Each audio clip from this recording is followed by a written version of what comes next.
Assalamu alaikum. This is Btv Chattogram welcoming you to the English news from Btv Chattogram. Let's begin with the top stories.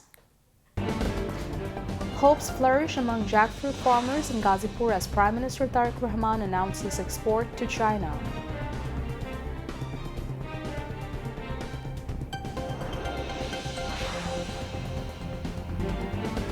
Government to continue ongoing support to flood-hit people alongside post-flood rehabilitation activities, says Finance and Planning Minister.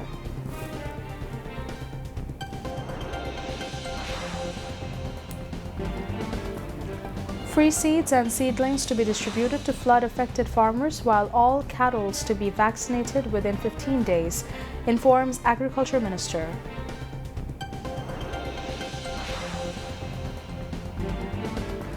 Government waives off one-month loan installments of flood-hit women entrepreneurs, says State Minister for Land.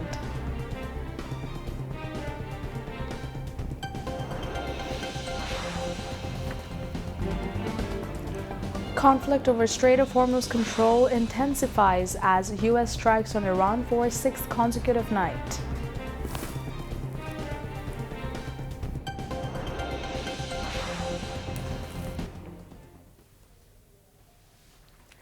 Viewers, those were the top stories. Now moving on to the details. The government has taken a major initiative to officially export jackfruit to China. Prime Minister Tariq Rahman recently told Parliament that the government has adopted a comprehensive plan to facilitate jackfruit exports to the Chinese market. Mentioning the growing popularity of Bangladeshi jackfruit in China, Prime Minister Tariq Rahman said the fruit would soon be exported through both public and private channels. A memorandum of understanding was signed during the Prime Minister's recent visit to China under the initiative. The announcement has sparked optimism among jackfruit growers in Ghazipur. Jackfruit of Ghazipur has recently been acknowledged as genetically identified fruit and product. Ghazipur produces jackfruit on 9,125 hectares of land. Welcoming the government's export initiative, local growers called for the establishment of cold storage facilities and jackfruit processing factories in Ghazipur to reduce post-harvest losses and increase export opportunities.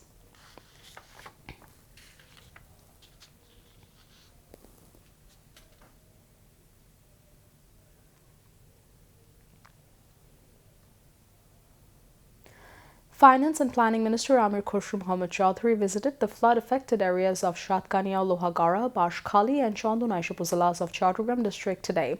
He distributed food items among the flood-hit people in different areas of the four upazilas during his visit.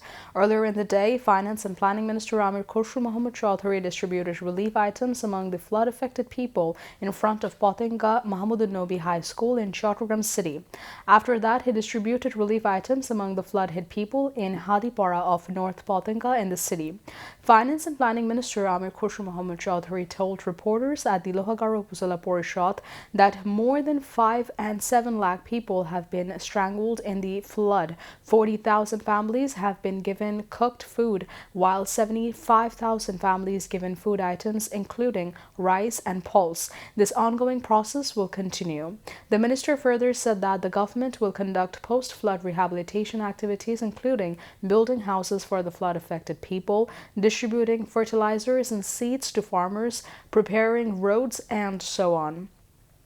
Chattogram City Corporation Mayor Dr. Shahadat Hussain, members of Jatiyo Shongshod Ershadullah, Abu Sufyan, Joshimuddin Ahmed, Enamul Haq Enam, and Shahjahan Chaudhary, Chattogram Divisional Commissioner Dr. Muhammad Ziauddin, and Chattogram Deputy Commissioner Muhammad Zohidul Islam Mia, along with other officials of the Upazila administration, were present on the occasion.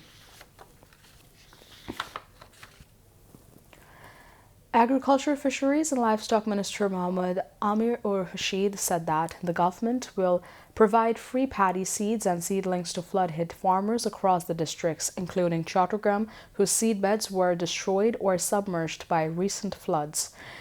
The minister made this remark as a paddy seed distribution program to local farmers and seed sowing initiative on government land at the Jawar Shahara area in Hatazari of Chattogram.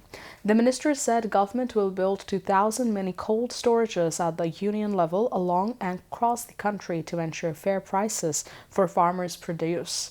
The government said and has set a target of vaccinating about 152,000 cattle in the next 15 days. He added a timely initiative that has given marginal and small-scale farmers with the courage to bounce back. Later, the agriculture minister witnessed data input activities in Potia of Chattogram to issue farmer cards.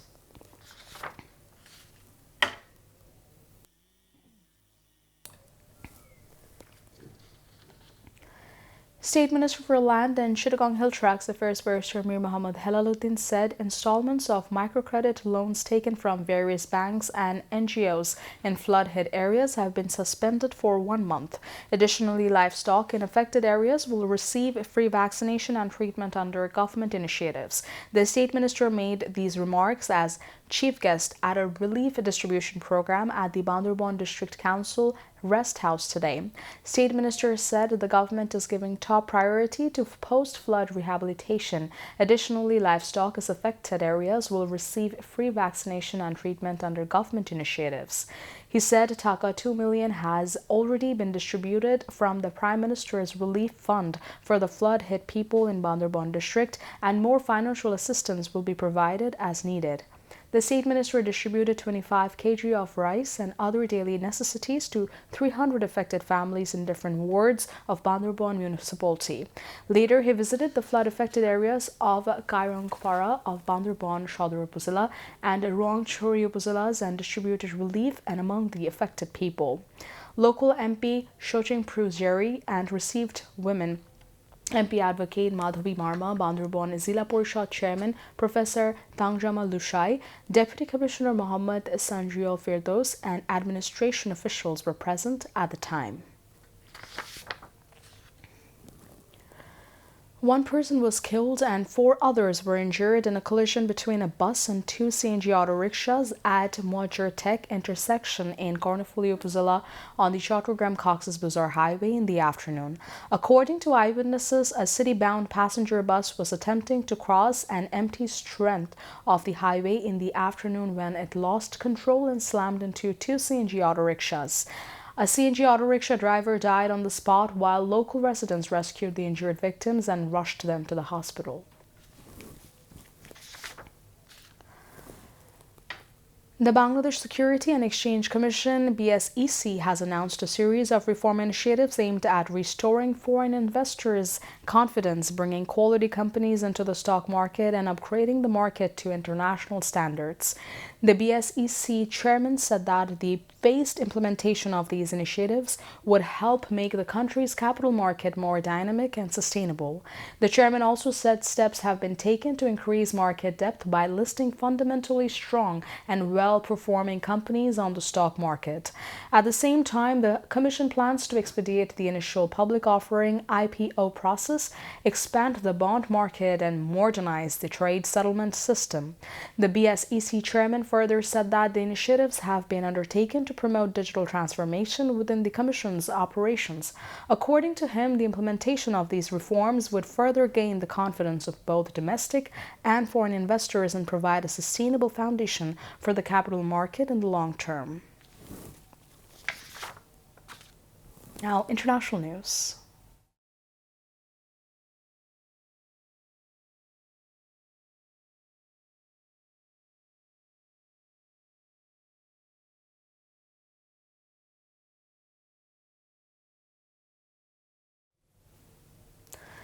The U.S. launched a wave of strikes against Iran for the 6th night in a row, its military said, as the two sides battled over control of the Strait of Hormuz. Iranian state media said Washington targeted Iran Sheher Airport in southeastern Iran, a railway station in coastal Bandar Khamir, killing at least 7 people. U.S. Central Command said the attacks were intended to further degrade Iranian military capabilities before saying it had boarded a vessel as part of its blockade of Iranian ports. State media reported that the U.S. had hit civilian infrastructure, including bridges, a train station, and an airport. The BBC has claimed to verify an attack on one bridge to the west of Bandar Abbas in Hormozgan province. Iran's Revolutionary Guards IRGC said they have retaliated by striking U.S. maritime surveillance radar sites in Oman, as well as targets in Kuwait and Bahrain. They also claim to have attacked a U.S. Special Operations Command Center in Syria. Meanwhile, Jordan's military said it shot down 3 Iranian missiles with no casualties or damage reported. At least 38 people have been killed and more than 400 injured in the country since fighting resumed with the U.S., Iran's health ministry said. Russia launched a deadly series of ballistic missile strikes on the Iranian capital early Thursday, killing at least 2 people and injuring 6 others, just hours after Ukraine solidified a major defense industrial partnership with the European Union. The targeted aerial assault hit 2 districts in Kiev, sparking large fires in warehouse facilities and damaging surrounding civilian infrastructure. The missile strikes appeared to be a direct response to a surprise visit by European Commission President Ursula von der Leyen on Wednesday. While in Kiev, von der Leyen and Ukrainian President Volodymyr Zelensky signed a historic EU-Ukraine Defense Industrial Partnership, explicitly dubbed a drone deal. President Zelensky expressed intense confidence in Ukraine's defense future, stating that the country expects to secure a technical agreement to begin domestic production of highly coveted U.S.-designated Patriot air defense missiles by the end of the year. Meanwhile, Ukraine's president and parliament voted overwhelmingly to approve 48-year-old Serhiy Koryski as the nation's new prime minister.